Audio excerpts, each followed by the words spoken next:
जय हिंद दोस्तों, क्या हाल है आप सबके। दोस्तों, क्या आपने कभी किसी दोस्त, रिलेटिव या फिर किसी रेलवे स्टेशन पे वाईफाई यूज किया है? अगर आपका जवाब हाँ है तो आप ये बताओ कि जिस राउटर या एक्सेस पॉइंट से आपने वाईफाई एक्सेस किया है कि वो राउटर मैनेज कैसे होता है, कॉन्फ़िगर कैसे होता है, उसकी एसएसआईडी कैसे चेंज करते हैं। दोस्तों, और भी बहुत कुछ चेंजेस करने पड़ते हैं एक एक्सेस पॉइंट या फिर एक राउटर को एक्सेस करने के लिए।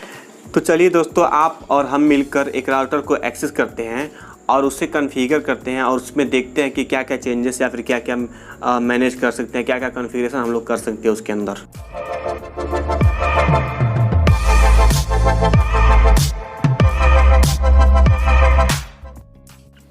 तो दोस्तों, इसके लिए आपके पास एक राउटर, एक लैन केबल और एक उसका एडाप्टर और एक पीसी या फिर लैपटॉप होना चाहिए।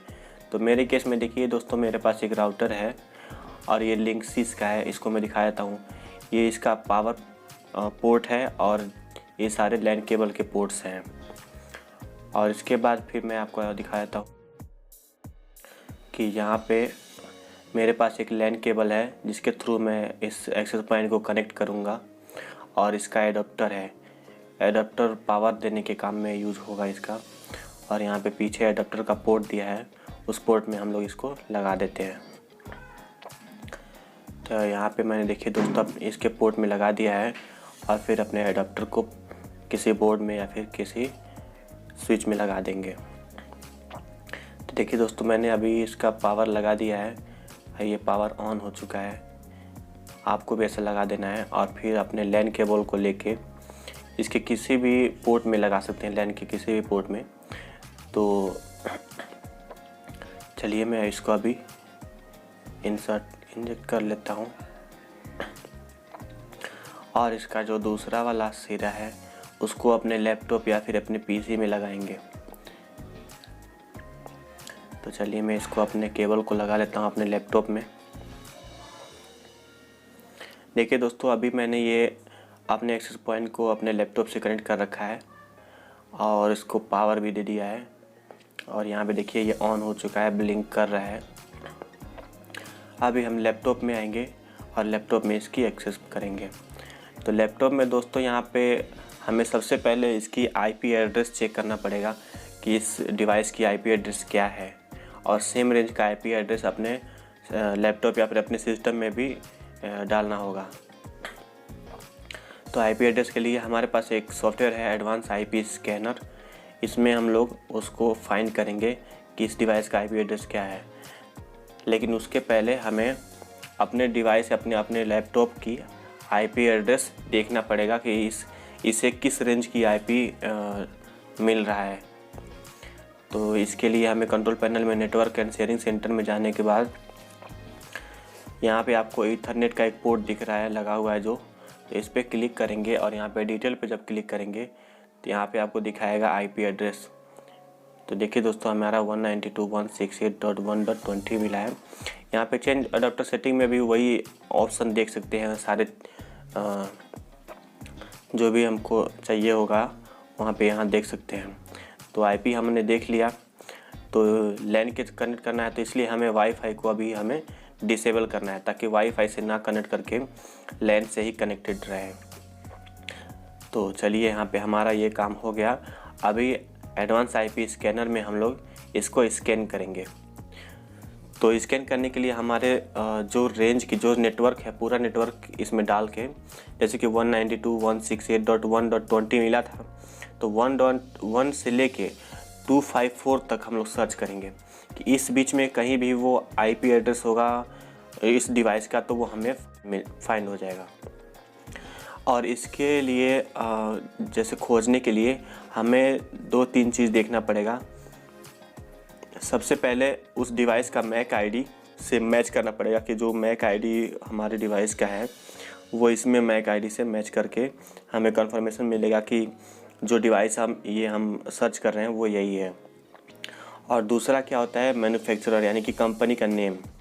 तो आपके केस में देख लीजिए दोस्तों, आपका मैक आईडी क्या है और इस एडवांस आईपी स्कैनर में जो राइट साइड में मैक आईडी दिखा रहा है इससे आप कंपेयर करिए। तो देखिए दोस्तों, अभी इसमें एडवांस आईपी स्कैनर में सारे जितने भी लाइव डिवाइसेस हैं वो दिखा रहे हैं और जो डेड है। तो हमारे केस में जो 1.1 है वो लाइव दिखा रहा है और उसकी आईपी एड्रेस में हमें मैच कर लिया है। तो इसके लिए हम एक बार और चेक करने के लिए हम इसको पिंग करेंगे। पिंग करने के बाद दोस्तों ये श्योर हो जाएगा कि हमारी जो आईपी है जो डिवाइस की वो वही है। तो देखिए दोस्तों, पिंग करने के लिए हमें Windows+R की प्रेस करना है अपने कीबोर्ड में और वो जो आईपी है पिंग और उसके बाद फिर स्पेस फिर आईपी और -T डालेंगे। -T इसलिए डालते हैं ताकि हमारा जो पिंग है वो कंटिन्यूसली पिंग होता रहे। तो क्या करना है आपको, Windows+R और वो आईपी डाल के पिंग करना है। तो देखिए दोस्तों, हमारा ये आईपी जो है पिंग हो रहा है। अभी हम इसको श्योर करने के लिए इसका जो केबल है लैन केबल उसको निकालेंगे और अगर यहाँ पे पिंग अगर ब्रेक हुआ, जैसे देखिए दोस्तों अभी मेरा यहाँ पे मैं अभी फ़ोन से रिकॉर्ड कर रहा हूँ और ये अभी पिंग हो रहा है। मैं क्या करता हूँ, इसका जो लैन केबल है जो हमारा एक्सेस पॉइंट से कनेक्टेड है और ये पावर ऑन भी है, तो इसको हम लोग यहाँ पे निकाल देंगे एक बार। तो जैसे ही निकालेंगे अगर पिंग ब्रेक हुआ तो यानी कि ये हमारा डिवाइस यही है। तो देखिए दोस्तों, यहाँ पे पिंग ब्रेक हो रहा है और RTO आ रहा है, रिक्वेस्ट फेल आ रहा है। यानी कि हमने फाइंड कर लिया कि हमारा जो डिवाइस का आईपी है वो यही है 1.1। ठीक है, अभी लगाने के बाद तुरंत देखिए दोस्तों पिंग होने लगा। तो हमने ये अपना आईपी सर्च कर लिया है। अभी आपको इसके बाद इसको क्लोज करना है और एडवांस आईपी स्कैनर को भी क्लोज करना है और आईपी को हमें गूगल क्रोम में टाइप करके सर्च करना है। तो देखिए दोस्तों, अभी मैं अपना गूगल क्रोम ओपन कर लेता हूँ। तो मैंने अभी गूगल क्रोम ओपन कर लिया है, यहाँ पे अभी ओपन हो रहा है और जैसे ये ओपन हो जाएगा, देखिए दोस्तों जल्दी मैंने 2-3 बार क्लिक कर दिया, ये ओपन नहीं हो रहा था तो इसलिए 3 बार ओपन हो गया है। तो कोई नहीं, अभी हमें गूगल क्रोम में जो है इसकी जो हमारे डिवाइस की आईपी है वो यहाँ पे डाल के और इंटर करना है। तो चलिए मैं अपना डिवाइस का आईपी यहाँ पे डाल के और इंटर करता हूँ। तो हमारा डिवाइस का जो आईपी है 192.168.1.1 और सिंपली इंटर प्रेस करना है। तो देखिए दोस्तों, यहाँ पे हम लोग साइन इन का ऑप्शन पे आ गए हैं और यहाँ पे लिख रहा है your connection to this site is not private. तो प्राइवेट का मतलब ये होता है कि दोस्तों यहाँ पे सिक्योरिटी नहीं लगी है कोई, यहाँ पे SSL रहता तो S लगा रहता। जैसे ये हमारा एडवांस लेवल पे आता है तो इसके बारे में हम लोग बाद में देखेंगे। तो सब सिंपली इसमें हम यूज़र नेम और पासवर्ड डाल के और इंटर करेंगे। तो साइन इन करते ही यहाँ पे हमारा जो कंसोल है इसका एक्सेस पॉइंट का लॉगिन पेज वो ओपन हो जाएगा और ऐसे आपको सारा डैशबोर्ड दिखेगा। यहाँ पे कुछ मेनू है जैसे कि setup, wireless security, access restriction.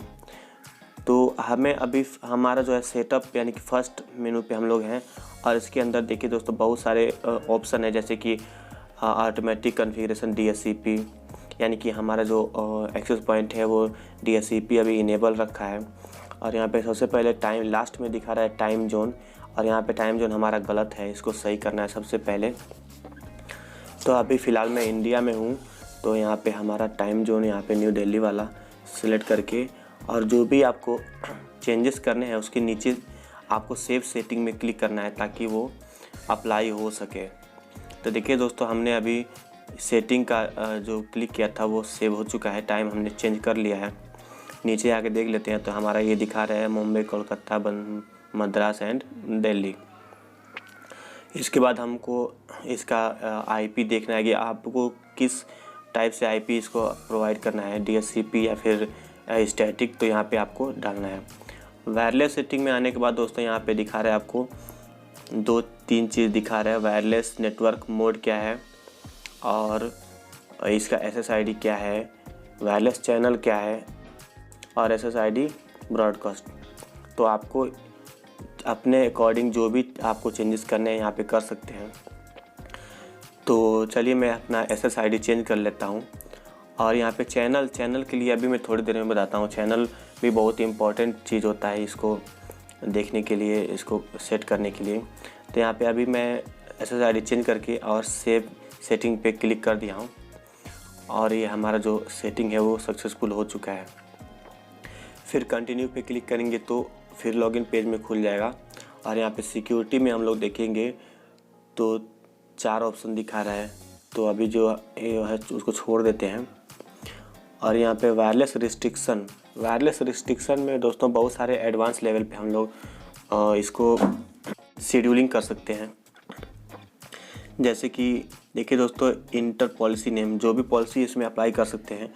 और यहाँ पे हम शेड्यूल कर सकते हैं कि अलाउ या फिर डिनाई, इंटरनेट किस टाइम पे किस डेट को एक्सेस हो, किस डेट को नहीं हो, इसके लिए हम यहाँ पे कर सकते हैं। जैसे डिनाई पे या फिर अलाउ पे क्लिक करके, और यहाँ पे अभी एवरीडे पे क्लिक, यानी कि एवरीडे वो अलाउ रहेगा। अभी यहाँ एवरीडे पे अनक्लिक सन सेलेक्ट करके और सिर्फ संडे को, और यहाँ पे टाइम दिखा रहा है 24 आवर्स, इसको अगर टाइम सेट कर देंगे तो यहाँ पे सिर्फ संडे को ही हम नेट यूज कर सकते हैं।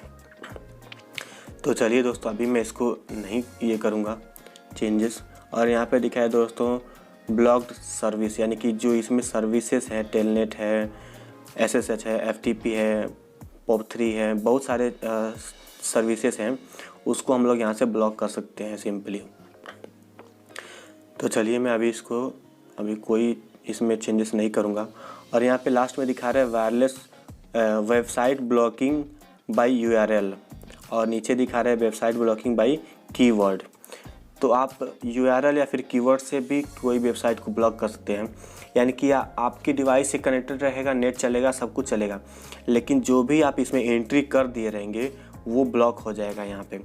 देखिए दोस्तों, अभी मैंने इसमें कीवर्ड में www.facebook.com लिख दिया। वैसे मुझे ये URL ऊपर लिखना चाहिए था, लेकिन मैंने कीवर्ड से भी इसको ब्लॉक कर सकते हैं। तो अभी इसको मैंने ब्लॉक कर इसको अप्लाई कर देंगे, तो यहाँ पे हमारे डिवाइस से जो भी कनेक्शन रहेगा, जो भी डिवाइस कनेक्टेड रहेगा, जो भी फ़ोन हमारे इस एक्सेस पॉइंट से कनेक्टेड रहेगा, तो वो ब्लॉक हो जाएगा। मतलब फेसबुक उससे नहीं चलेगा और सब कुछ चलेगा। तो जैसे ही अभी फेसबुक इंटर करेंगे, जैसे हमारे दोस्तों नेट नहीं चल रहा है, इसकी वजह से अभी मैं इसको आपको चेक करके नहीं दिखा सकता, नहीं तो मैं थोड़ी देर में दिखा देता। तो आप ऐसे करके इसको चेंज कर सकते हैं अपने अकॉर्डिंग। तो चलिए मैं इसको अभी ऐसे ही छोड़ देता हूँ।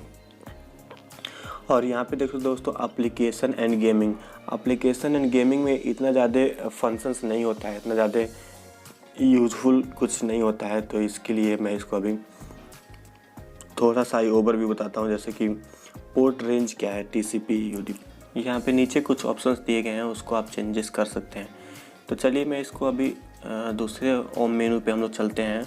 और इसमें एडमिनिस्ट्रेशन में दिखा रहा है कि आपका पासवर्ड, यानी कि अगर हमें इस डिवाइस को जैसे भी लॉगिन किए हैं उसका पासवर्ड अगर चेंजेस करने होंगे या फिर चेंज करने होंगे तो यहाँ से हम चेंज कर सकते हैं।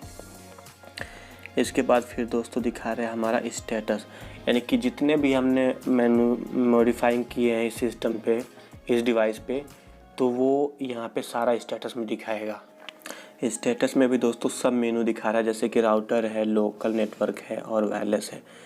तो यहाँ पे लोकल नेटवर्क में दिखा रहा है कि हमारी IP एड्रेस और स्टार्ट IP एड्रेस और एंड IP एड्रेस, यानी कि अगर इस डिवाइस से कनेक्टेड होगा तो हमें जितना स्टार्ट पे हम लोग सेलेक्ट करेंगे कि यानी कि 100 अगर स्टार्ट है तो 101 से ऊपर ही हमें IP प्रोवाइड होगा, और एंड जो है 149, यानी कि 149 से नीचे यानी कि इसके अंदर में IP प्रोवाइड होगा। यहाँ पे वायरलेस में हमारा जो है SSID दिखा रहा है, MAC ID है, और यहाँ पे चैनल दिखा रहा है, मोड दिखा रहा है। तो चैनल के बारे में अभी हम आपको बता देते हैं। चैनल क्या होता है दोस्तों, अगर आपको एक्सेस पॉइंट कहीं एक ही लगाना है तो कोई दिक्कत नहीं है, चैनल कोई भी रख सकते हैं। लेकिन एक से ज़्यादा अगर आपको एक्सेस पॉइंट किसी सीरीज़ में लगाना है तो आपको चैनल जैसे कि 5 के डिफरेंस में इसको सेट करना पड़ता है। जैसे कि फर्स्ट का चैनल अगर 1 कर दिया आपने तो सेकेंड अगर उसके पास में जो भी एक्सेस पॉइंट है उसको 6 देना है, और उसके बाद जो है उसको 11 देना है। तो ऐसे करके चैनल को सेट करते हैं ताकि बीच में फ्लक्चुएट ना हो और आप डिवाइस से कनेक्टेड रहें। अगर आपने सीरीज में 1 2 3 4 दे दिया तो आप किसी भी एक्सेस पॉइंट से कनेक्ट नहीं हो सकते। तो ये होता है चैनल की सेटिंग। यहाँ पे सेटअप में दोस्तों अभी मैंने आपको बताया था, इसके अंदर जो है सब मेनू है, वायरलेस है, तो इसमें बहुत सारे मेनू हैं, बहुत सारे सब मेनू हैं। इसके अंदर से आप इसको अपने अकॉर्डिंग देख सकते हैं, सेट कर सकते हैं, मॉडिफाई कर सकते हैं। और यहाँ पे देखिए दोस्तों, अभी हमारा राउटर जो है सेटअप में मोड दिखा रहा है गेटवे और राउटर। तो अगर हम इसको राउटर पे मोड पे सेलेक्ट कर देंगे तो राउटर मोड क्या होता है कि दो नेटवर्क को एक साथ कम्युनिकेट करने के काम में आता है। तो इसलिए अगर हमें राउटर के थ्रू राउटर के लाइक अगर एक्सेस करना है तो ऐसे कर सकते हैं। फ़िलहाल तो मैं अभी इसे गेटवे मोड पे ही रखूँगा। तो यहाँ पे बहुत सारे मेनू हैं, आप अपने अकॉर्डिंग देख लीजिएगा दोस्तों, जो भी आपको चेंजेस करने हैं। वैसे मेजर जो सेटिंग होते हैं, जो मेजर रिक्वायरमेंट्स होता है सेटिंग करने के लिए, वो मैं आपको बता दिया हूँ, इसमें आप अपने अकॉर्डिंग देख सकते हैं। और स्टैटिक आईपी कोशिश करिएगा इसको स्टैटिक आईपी ही देना, क्योंकि अगर इसको DHCP आईपी दे देंगे और ख़ुद ये DHCP प्रोवाइड करेगा सारे डिवाइसेस को तो ज़्यादा प्रॉब्लम आ जाता है। तो अभी फ़िलहाल तो मैं अभी सिर्फ एक्सेस करके आपको दिखाया हूँ। अभी मैं इसको DHCP ही रहने देता हूँ। स्टैटिक आईपी में बहुत सारे ऑप्शन खुल जाते हैं, जैसे कि DNS गेटवे सब कुछ आपको डालना होता है। दोस्तों सारा मॉडिफिकेशन करने के बाद आपको सेव सेटिंग पे क्लिक करना है। दोस्तों आज का हमारा वीडियो आपको कैसा लगा कमेंट बॉक्स में बताइए, और अगर आप नए हैं तो चैनल को सब्सक्राइब करते वक्त बेल आइकन को प्रेस कर दीजिएगा। तो चलिए मिलते हैं नेक्स्ट डे नेक्स्ट टॉपिक। तब तक के लिए आप स्वस्थ रहिए, मस्त रहिए और व्यस्त रहिए।